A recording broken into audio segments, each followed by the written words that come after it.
दौरान वह दोनों साथ में पकड़म पकड़ाई भी खेल लेते हैं, जिससे कि वैम्पायर लड़की की प्यास जो कि कई सालों से नहीं बुझी थी वह बुझ जाती है और उसे बहुत अच्छा फील होता है। तो आइए देखते हैं इस कहानी को कि कैसे वह दोनों एक साथ कबड्डी खेलते हैं। तो कहानी की शुरुआत में हम जॉनी नाम के लड़के को देखते हैं, जो कि सपने में अपनी क्लास की सबसे सुंदर लड़की के साथ पकड़म पकड़ाई खेल रहा था। दरअसल वह उस लड़की को बहुत प्यार करता है, मगर आज तक उसने अपने दिल की बात उसे नहीं कही थी। उस लड़की का नाम पेरिस होता है और एक दिन जब वह सनबाथ ले रही थी तो पीछे से जॉनी उसे ही देखता रहता है। उसे बस एक बार उसके साथ पकड़म पकड़ाई खेलनी थी, लेकिन आज तक उसकी यह इच्छा कभी भी पूरी नहीं हो पाई। तभी पीछे से दो लड़के वहाँ आए जो जॉनी को पीटने लगते हैं और कहते हैं कि तुम पेरिस को गंदी नजरों से नहीं देख सकते। पेरिस भी उनकी आवाज सुनकर वहाँ आई और कहती है कि जॉनी को छोड़ दो, क्योंकि वह मुझे बस एक फ्रेंड की नजर से देखता है और उसका कुछ भी गंदी हरकत करने का कोई इरादा नहीं है। फिर वह सीधा अपने काम पे आया, जहाँ उसको पता चलता है कि मेरे घर के सामने एक नई लड़की शिफ्ट हुई है जो दिखने में काफी सुंदर है। रात के समय जब जॉनी अपनी खिड़की से सामने देखता है तो उसे वही नई लड़की दिखाई देती है जो अपने कपड़े बदल रही थी। जॉनी उसको ही घूर रहा था, पर तभी वह खुद को रोक कर डिनर करने के लिए चला जाता है। लेकिन तभी घर की डोर बेल बजती है और जॉनी को लगता है कि शायद वहाँ पे वही नई लड़की आई होगी जो मेरे घर के सामने है। उसे डर लग रहा था कि वह मेरी शिकायत कर देगी, पर ऐसा कुछ नहीं होता। दरवाजे पे पेरिस होती है और कहती है कि क्या तुम मेरे वॉक पे चलना चाहोगे, जिसके लिए जॉनी तैयार रहता है, क्योंकि वह तो कब से पेरिस के साथ टाइम स्पेंड करना चाहता था। फिर वह दोनों बहुत सारी बातें करते हैं, लेकिन इसी दौरान पेरिस अपने एक्स बॉयफ्रेंड निकोलस के बारे में बताती है कि मेरा कुछ समय पहले ही उससे झगड़ा हुआ है, इसीलिए अब मैं सिंगल हूँ और मैं नहीं चाहती कि कोई लड़का वापस से मुझे डेट करे। मगर तभी जॉनी देखता है कि वह नई आई लड़की मुझे देख रही है और उसका नाम किया होता है। फिर घर आकर जॉनी ने जब अपनी खिड़की से बाहर झांका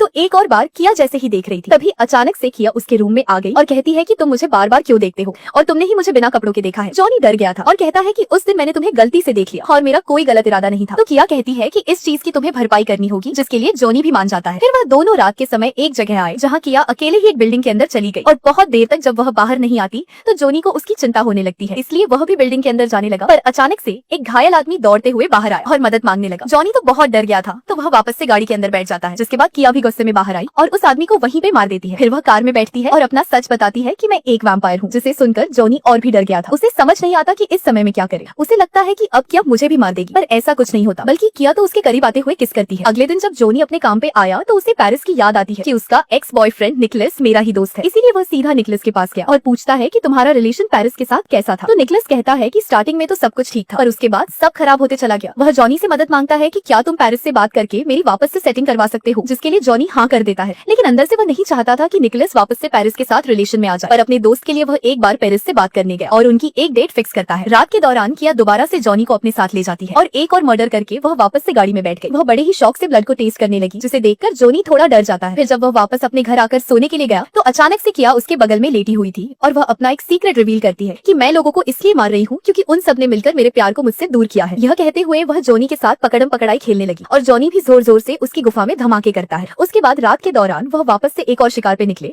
तो उन दोनों की नजदीकियां बढ़ती जा रही थी। वह बहुत सारी बातें करते हैं और बातों बातों में ही वह अपनी लोकेशन पे पहुंच जाते हैं। किया जैसे ही एक बिल्डिंग के अंदर गई तो इस बार जॉनी भी उसका पीछा करता है, पर इसी दौरान एक आदमी उन दोनों पर गोली चलाने लगा तो वह बचते हुए एक जगह छुप गए और उसी समय मौका मिलते ही किया उस आदमी को भी मार देती है। फिर वह वापस से जॉनी के पास आई तो वह जमीन पर बेहोश पड़ा था। किया को लगा कि शायद एक गोली जॉनी को लग गई है, मगर तभी जॉनी हंसते हुए खड़ा हो जाता है क्योंकि यह सब वह एक मजाक कर रहा था। अगले दिन जब वह अपने काम पे आया तो एक एम्प्लॉई पूछती है कि क्या तुम मेरे साथ घूमने चल सकते हो, लेकिन जॉनी उसे मना कर देता है क्योंकि आज उसे एक इम्पोर्टेंट काम पे जाना था। फिर वह सीधा अपने काम पे निकल गया, जहाँ वह पेरिस और निकोलस की डेट फिक्स करके चला जाता है। उसके बाद वह किया के साथ टाइम स्पेंड करने लगा और धीरे धीरे वह दोनों फिर से करीब आ रहे थे और इस बार भी वह साथ में पकड़म पकड़ाई खेलकर खूब एंजॉय करते हैं। मगर उसी समय रूम में जॉनी के फादर आ गए जो उन्हें साथ में देख लेते हैं, पर वह इस बात के लिए उन दोनों को कुछ भी नहीं कहते और चुपचाप वहाँ से चले जाते हैं। लेकिन तभी जॉनी भी खुद को रोक लेता है और कहता है मैं तुम्हारे साथ कबड्डी नहीं खेल सकता क्योंकि मैं पेरिस को लाइक करता हूँ। अगले दिन निकोलस बहुत परेशान रहता है। वह जॉनी को बताता है कि तुमने जो डेट फिक्स की थी उसमें सब गड़बड़ हो गया है क्योंकि अब पेरिस मेरी शक्ल कभी भी नहीं देखना चाहती है। लेकिन इस बात से जॉनी को फर्क नहीं पड़ता, वह सीधा अपने काम पे आ गया, जहाँ एक और बार उसके साथ काम करने वाली एम्प्लॉई घूमने के लिए कहती है। तो इस बार जॉनी भी घूमने के लिए रेडी हो गया था। वह दोनों रात के समय मिलने का प्लान बनाते हैं। दूसरी तरफ पेरिस जब शॉपिंग कर रही होती है